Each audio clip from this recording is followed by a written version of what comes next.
Good evening and welcome to the weekend edition of Primetime News. We are coming to you live and direct from the Newsfirst studios here in Colombo. I'm Joel Outsgun. Let's start off with a look at your headlines for this evening. Ceylon tea and Ayurveda wins the hearts of Austria. Prime Minister inspects the Mattala airport and the Hambantota port. The Deputy Minister Ranjan Ramanayake speaks to the former president's astrologer. Minister Dr. Rajat Senratne flown to Singapore for treatment. Condition not critical. Train services delayed as train crashes through a container truck in Palavia.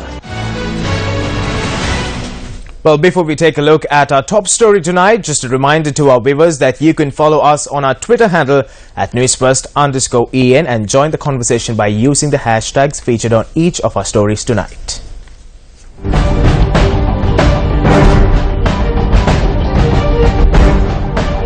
Starting off with news from the President's Diary, President Maithripala Sirisena delivering a statement to the media at the Hofburg Palace had said that Sri Lanka hopes to engage in long-term relations with friendly nations such as Austria. Federal President of Austria Heinz Fischer and delegates from both countries were present for the event. I thank President, the people and the government of Austria for the warm welcome accorded. President Sirisena had noted that Sri Lanka and Austria have enjoyed friendly and cordial diplomatic relations for over 6 decades.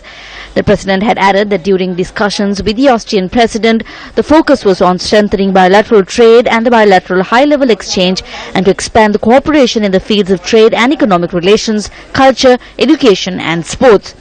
President Maithripala Sirisena added that Austria and Sri Lanka would work closely together to ensure that both countries benefit from the changes that are taking place in Sri Lanka and from the peace dividend. President Sirisena added that with the trade volume turnover, there will be a momentum in the coming years. He also noted that Ceylon tea is becoming popular in Austria and that Ayurveda has become a significant attraction for Austrian tourists. First of all, bilateral matters, the increase of our bilateral trade. We are satisfied with the development in the last years. Trade is growing and increasing, but there is room for more in the future. In particular, tourism plays an important role for both of our countries. It was interesting to hear how the reconciliation process is making progress in Sri Lanka. Prime Minister Ranil Wickremesinghe undertook an inspection tour of Hambantota today. The Prime Minister visited the Mattala airport this morning and inspected its operations.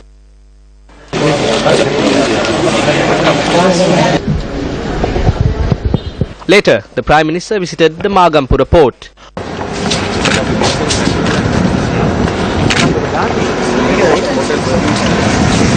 The Prime Minister inspected the current operations at the port and then visited the Hambantota International Convention Centre. A discussion took place with the officers from the Hambantota district on the proposed tourism city in Hambantota. Foreign investments, foreign resources and foreign funds were used for this failed project. We hope to activate these projects and solve the unemployment issues and economical issues of the people in this area. We hope to construct a better hospital system and solve the housing issue through the Udagammana program. All inactive projects will be transformed into active projects. That is the objective of the Prime Minister's program.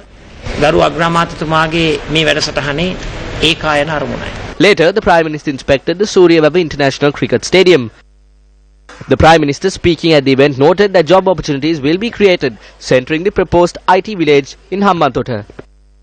They attempted to sign SEPA with India. That was a program where not only goods were to be exchanged, but also professionals were to be exchanged. During the election, we noted that there is no need to send the professionals. Let us manage it, and if there are shortcomings, we can look into the reasons to provide the visa. We need to limit this to goods. Indians have agreed to this. The discussions with India focus on the removal of administrative obstacles that are not incorporated by tax. That is the issue that we face. Deputy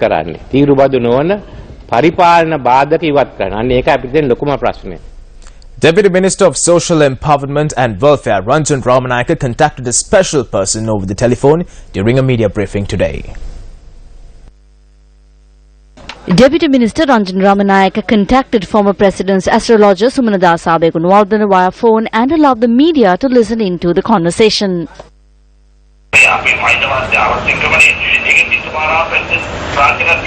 ඔව් ඒකෙන් අරන් තිනවා ඔය ඩීවී උපුල් කියන එක එයා අරන් තිනවා මිලියන 76ක්. ඉතින් හම්බන්තොට පැත්තේ ගොඩක් අය ගාල්ල පැත්තේ අරන් තිනවා මිලියන 50 යට ශාලින්ද අපේ ඇමතුමා එහෙම මිලියන 50ක් කරන් තියෙනවා.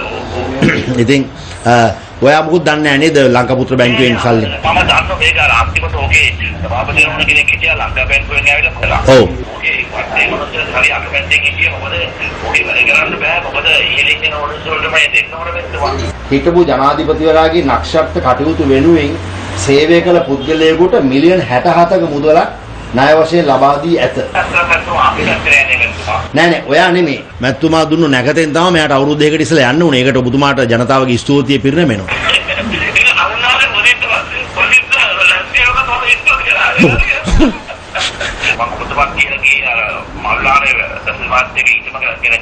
මල්වානේ බැසිල් මහත්තයාගේ ඉඩම ඒකත් වාස්තු කරලා නැකත් හැදුවාද?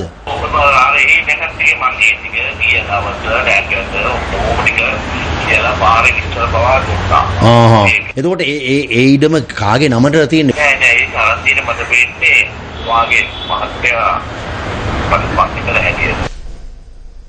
Minister of Health Dr. Rajendra Sinaratne has been admitted to the Mount Elizabeth Hospital in Singapore.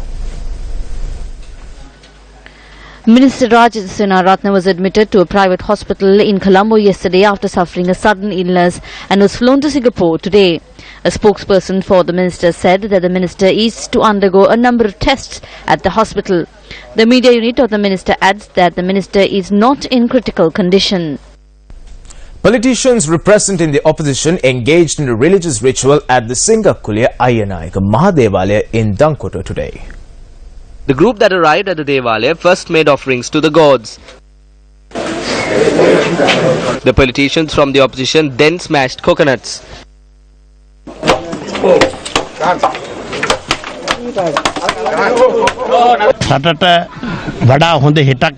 Today we perform this ritual at the Devalaya with the aim of obtaining blessings to create a better tomorrow and a better country.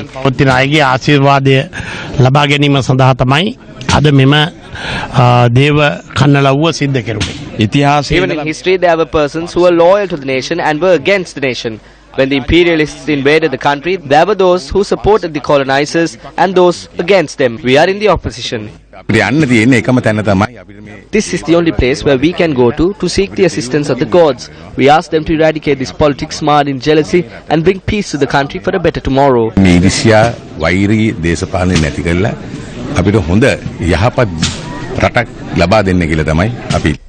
Former President Mahinda Rajapaksa this morning arrived at the Thalawatagode residence of Western Provincial Councillor Jagat Kumara, which was attacked.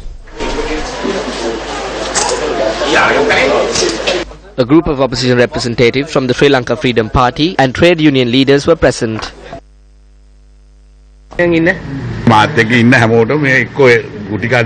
All those who are with me will be attacked in this manner or will be jailed. They will have to go to the FCID. This is what I can see. This is a trend now. They scold the media in a similar manner now. They say that they know that the media belongs to Mahinda Rajapaksa. The thing is, the media becomes silent when they are continuously scolded. The media can be slightly silenced. The owners can be silenced. But a journalist cannot be silenced. Meanwhile, in more local news, recent statements made by retired former Chief Justice Sarath N. Selva was criticized today as well. There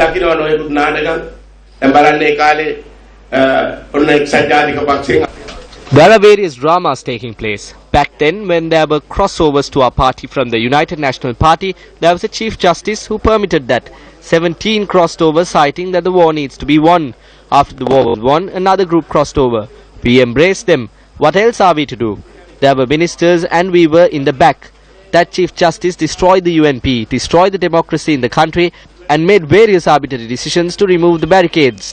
We were not permitted to use loudspeakers even at a temple. Persons who use the law in an arbitrary manner are joining the dictatorial ways.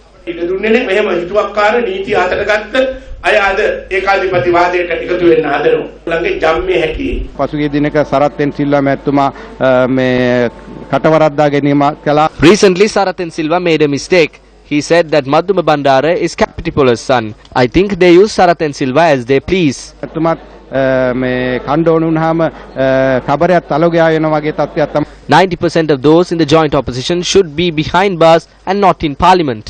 පාර්ලිමේන්තුවට වඩා හිරගෙදරවල වල සිටිය යුතු අය. ඊටපු අග්‍රවිනිශ්චයකාරතුමා සරත්ෙන්ද Silva. I think that former Chief Justice Sarathan Silva is a person who needs to be sent to the Angud hospital. He gets fired up when he sees a crowd. He has begun to speak. He says that Yoshita is not a thief and not to pursue Yoshita and CSN. Sarathan Silva is facing a situation where he cannot differentiate between Ahalipola and Capitipola. He has confused himself with the accused and the victim. May the gods bless the verdicts that he passed. He started saying that the Sirasa media commenced with the money of the Tigers. He was the Chief Justice at that time. There were several cases against the Sirasa media. Why couldn't you speak of this matter back then? When the Sirasa media was set ablaze and attacked with a grenade, couldn't you speak and inquire into the money from the Tigers? So, when the correct thing is being done, at once the Sirasa media, Shakti, MTV and the Maharaja organization have become ones with Tigers' money. This is the type of Chief Justice that we had in the country. I think that he needs to be included into the Guinness Book of World Records for the persons who went insane before his due time. මේ වගේ අග්‍රවිනිශ්චයකාරතුමෙක් මේ රටේ හිටියයි කියලා කියනවා නම් මං හිතන්නේ කාලෙටත් ඉස්සර පිස්සු ඇදින එක්කෙනෙක් ඇරියට ගිනස් බුක් එකේ මෙයාව දාන්න ඕනේ කියලා මම ඉල්ලා හිටියේ. Well, just a reminder to all our viewers that you could keep abreast of the latest and trending stories by logging onto our website, that is www.newsfirst.lk. With that being said, up next is our special segment, The Real Story.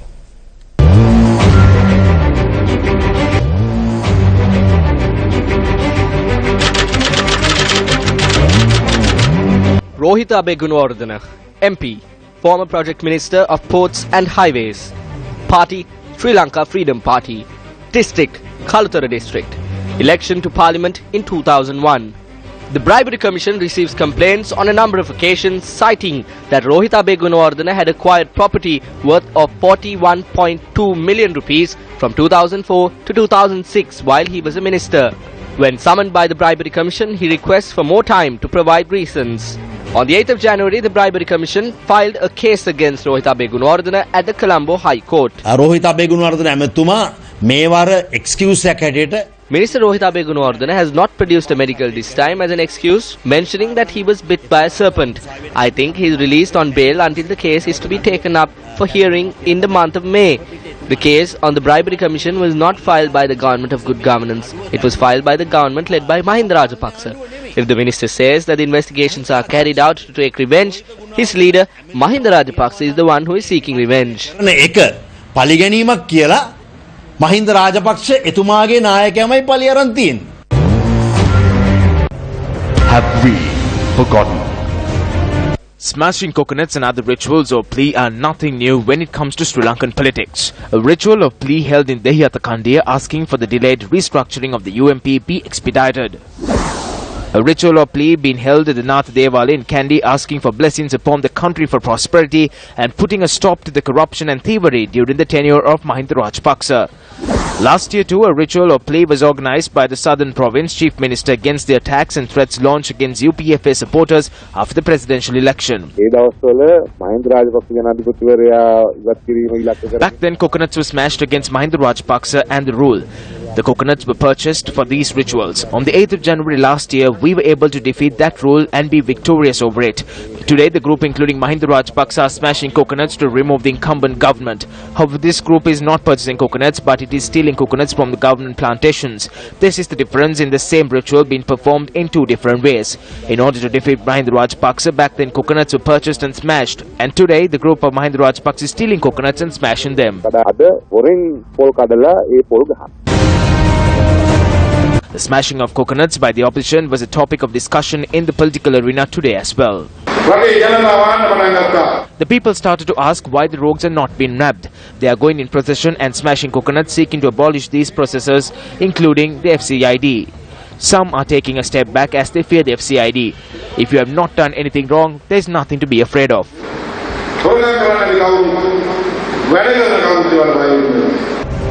Have we forgotten?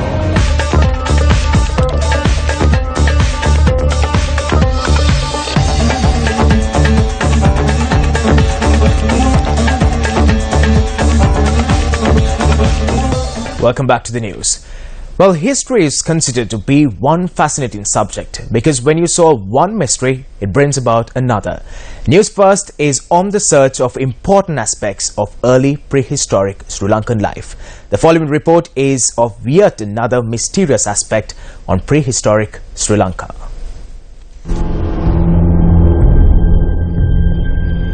Researchers who conducted excavations in Sri Lanka had unearthed evidence of prehistoric life which are considered to date back even before major civilizations were established. Excavations were conducted in several places including Ilukkumbura, Balangoda, Miniatiliya, Wanchamadama, Bellanmadi Palace, Haldumulla and Ibn Katua. Newsfirst also visited several of these sites in the recent past and brought you astounding facts of Sri Lankan prehistoric life. Our aim today is to witness non-traditional artwork discovered on the face of a mountain peak, which does not belong to any of the civilization eras of Sri Lanka. When we think of the Sri Lankan artwork, places like Sigiriya, Tambulla, Degoldohua, the Riddhi Vihara and Tivanka Pilimegaya comes to our mind. However, works of art discovered in Dorwankanda, Wakahola, Billava, Anuradhapura and several other areas are believed to be the ones drawn by the ancestors of the indigenous community of Sri Lanka. Studies on prehistoric artwork in world history has led to the discovery of astounding pieces of drawings on the walls of caves and mountains. Our quest to search for more evidence on Sri Lankan prehistoric life took a new turn as we moved towards the historic Wakkitakanda Raja Mahavihara, which is located off the road that leads to the Uma-Oya multipurpose development project. During the reign of King Walagamba, this area was used for the temple industry, and the artwork located in the caves of the temple belonged to the Kandyan era, which is of far more important significance. Restoration work on the paintings inside the temple were last done during the Kandyan era. Therefore, you can witness the influence of colonial rule in those paintings. Our destination today was the peak of Kurulangala in the Punagala mountain range.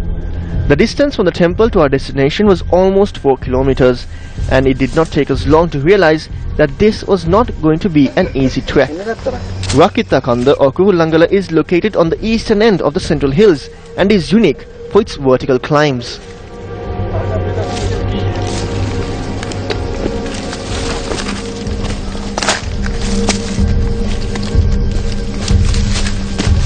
So, on our quest in search of the prehistoric drawings here in Kurulangala, we have to climb this part of the mountain, which is very, very dangerous and very, very difficult. But as Newsfirst, we always say, strive for excellence, and I am about to reach the top.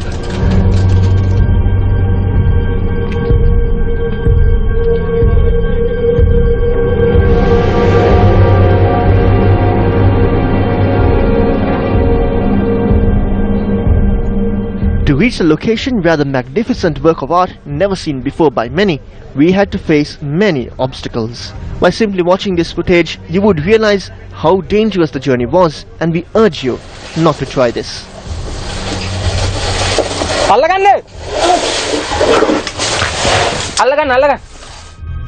After a treacherous journey that took us more than 6 hours, we came in sight of our destination. However, there were more obstacles ahead, and when we finally breathed a sigh of satisfaction, darkness had taken over the entire area of Velavaya. The locals from Wakkitakanda say that when the sun rises from the east, the birds in Kurulangala come to life. This is what they say. However, what is the truth behind this? Do these birds actually come to life? In order to find out, for the first time in Sri Lankan history, a media team or a group of journalists have taken that initiative to spend the night atop Kurulangala to find out, do these birds actually come to life when the sun rises? Details of this come up tomorrow. Train operations on the Colombo-Puttlam tracks came to a standstill following an accident in Palavia.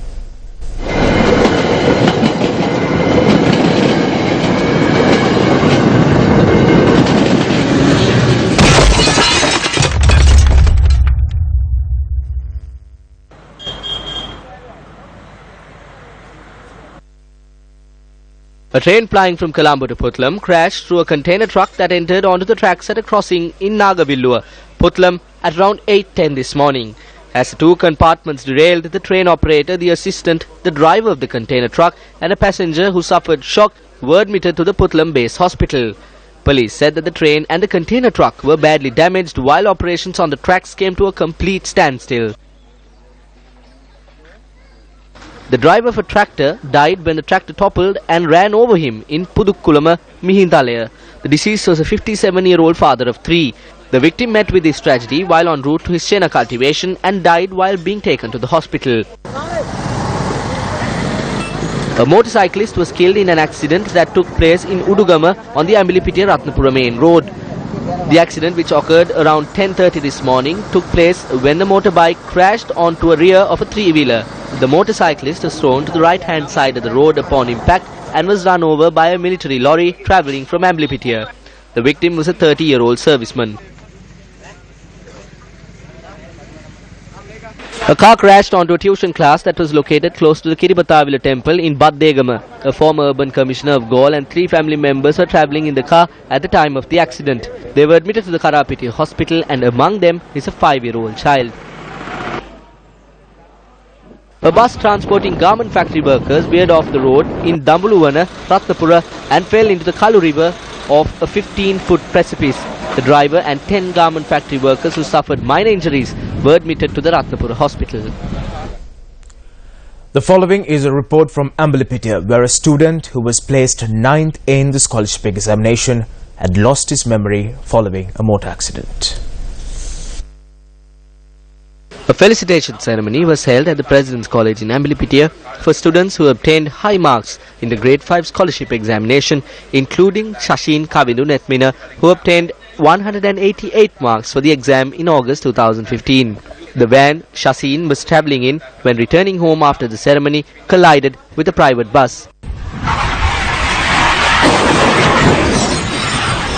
Shashin, who sustained injuries to the head, recovered after receiving medication from the Ratnapura General Hospital and the National Hospital in Colombo. However, the recovery did not last for long.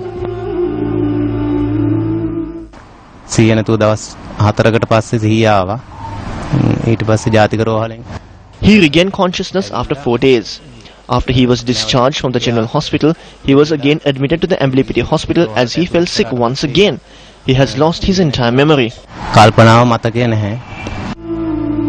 Sachin, who had passed the Grade 5 scholarship examination with flying colours, does not remember anything at present. Doctors say that Netmina is suffering from amnesia due to the internal injuries in his head. Sachin's destiny brought him down to the medical bed after completing just the initial step in his education. He cannot do anything else other than open his eyes. A situation has arisen where the parents can no longer bear the costs for the child's medication.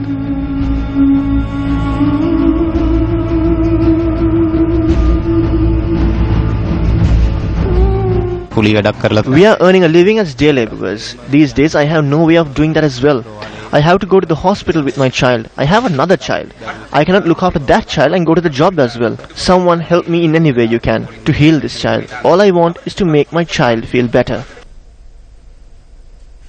Meanwhile, in more local news, Deputy Minister of Foreign Affairs Dr. Harsha De Silva revealed today that corruption had taken place at a road development project in the Nugegoda area.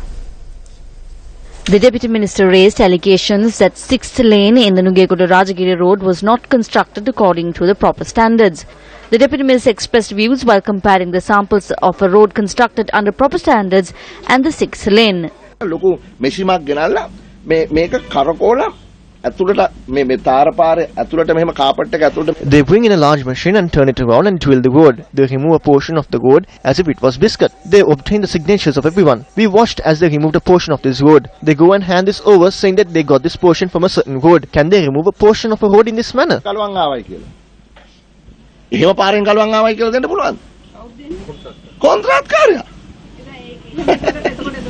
පසුගිය රජයෙන් කරපුවාද මේ රජයෙන් කර It is not relevant whether this was done by the previous government or the current government. What I am saying is, just because the government has changed, the thievery has not stopped. මේ තියෙන්නේ. ඒකනේ නම් මේ තියෙන්නේ. UMP MP SM Mariko speaking at a public meeting in Colombo commented on the new alliance of the opposition. 100,000 rupees as housing aid was presented to 25 families without houses in the Kulanawa electorate. මම දැක්කා මහින්ද රාජපක්ෂ මහත්තයා කියනවා I heard Mahinda Rajapaksa saying that the people are creating a new party and he will keep watch. It means that he will be steering that from behind the scenes. Persons who obtain 20% commissions in the village development programs, whilst in the Pradesh Sabhas are the ones with Mahinda Rajapaksa. They haven't received a commission for a year and they have no income for a period of a year.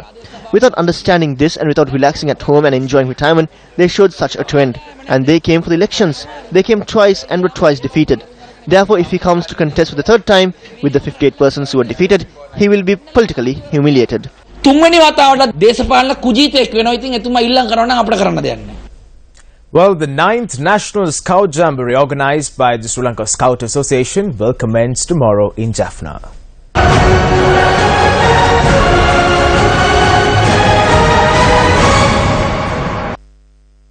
This is the first time a national jamboree is being held in the northern province. The Scout Jamboree will be held until the 25th. The setting up of camps commenced today and around 9,125 scouts from 11 countries are expected to take part in the Jamboree. One group arrived in the island this morning. The 9th Scout Jamboree will be opened by President Maitripala Sirisena on Monday evening. Minister of Sports and Youth Affairs of Nepal, Narayan Swamy, who will also take part in the Jamboree, arrived in the island this morning.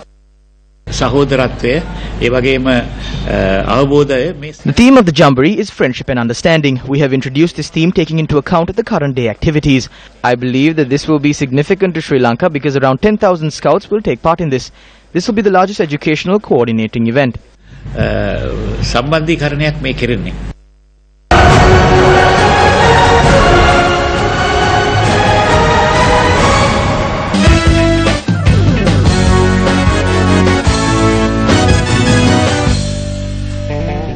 Starting off sports news, South Asian high jump record holder won the bronze medal at the 7th Asian Indo Athletics Championships, renewing his Sri Lankan record for the event.